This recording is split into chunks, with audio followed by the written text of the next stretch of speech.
আজ আমরা যে কনক্রিট দিয়ে ভবন বানাই তার অনেকগুলোই 50 থেকে 100 বছরের মধ্যে বড় ধরনের মেরামতের প্রয়োজন হয় বা ধ্বংস হয়ে যায়। কিন্তু রোমান সাম্রাজ্য প্রায় 2000 বছর আগে যে কনক্রিট দিয়ে ভবনগুলো তৈরি করেছিল তার অনেকগুলো এখনো দাঁড়িয়ে আছে। কিছু স্থাপনা তো সমুদ্রের পানিতে থেকেও ধ্বংস হয়নি। কিন্তু প্রশ্ন হলো, কি ছিল রোমানদের সেই গোপন প্রযুক্তি? চলুন আজকে আমরা সেই প্রযুক্তি সম্পর্কে জানবো। রোমানদের সবচেয়ে বিখ্যাত স্থাপনাগুলোর মধ্যে রয়েছে প্যানথেয়ন, যার বিশাল গম্বুজ আজও বিশ্বের সবচেয়ে বড় রেইনফোর্সমেন্ট কনক্রিট গম্বুজগুলোর একটি। এছাড়াও তারা তৈরি করেছিল বন্দর, সেতু এবং অসংখ্য ভবন। অবিশ্বাস্য বিষয় হলো, এগুলো প্রায় 2000 বছর ধরে প্রাকৃতিক দুর্যোগ, বৃষ্টি, ভূমিকম্প এবং সমুদ্রের লবণাক্ত পানির আঘাত সহ্য করে টিকে আছে। দীর্ঘদিন ধরে বিজ্ঞানীরা মনে করতেন এর রহস্য শুধু পোজ্জোলানা নামের আগ্নেয়গিরির ছাই।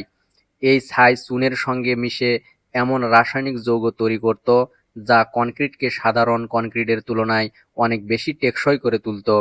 কিন্তু 2023 সালে এমআইটি এর নেতৃত্বে প্রকাশিত একটি গবেষণায় আরো বড় রহস্য উন্মোচন করে। গবেষকরা দেখতে পান রোমানরা শুধু চুন ব্যবহার করেনি, তারা কুইকলাইম ব্যবহার করে হট মিক্সিং নামে একটি বিশেষ ধরনের কনক্রিট তৈরি করত। এই পদ্ধতিতে কনক্রিটের ভিতরে ছোট ছোট সাদা চুনের টুকরো বা লাইম ক্লাস্ট থেকে যেত। অনেক বছর ধরে এগুলো নির্মাণের ভুল মনে করা হতো, কিন্তু এখন বিজ্ঞানীরা বলেছেন এগুলো ইচ্ছাকৃতভাবে রাখা হয়েছিল। যখন কনক্রিটে কোনো ছোট ফাটল তৈরি হয় এবং সেখানে পানি ঢোকে, তখন এই লাইম ক্লাস্টগুলো থেকে ক্যালসিয়াম বেরিয়ে আসে। এরপর সেই ক্যালসিয়াম নতুন খনিজ তৈরি করে ফাটলের একটি অংশ পূরণ করতে সাহায্য করে। এটা কনক্রিটের এক ধরনের স্বাভাবিক সেলফ হিলিং প্রক্রিয়া হিসাবে কাজ করে। তাহলে কি রোমান কনক্রিট আজকের সব কনক্রিটের চেয়ে ভালো? উত্তর হলো না।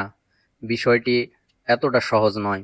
আধুনিক কনক্রিট আকাশচুম্বী ভবন, দীর্ঘ সেতু এবং স্টিল রড দিয়ে শক্তিশালী কাঠামো তৈরির জন্য ডিজাইন করা হয়েছে।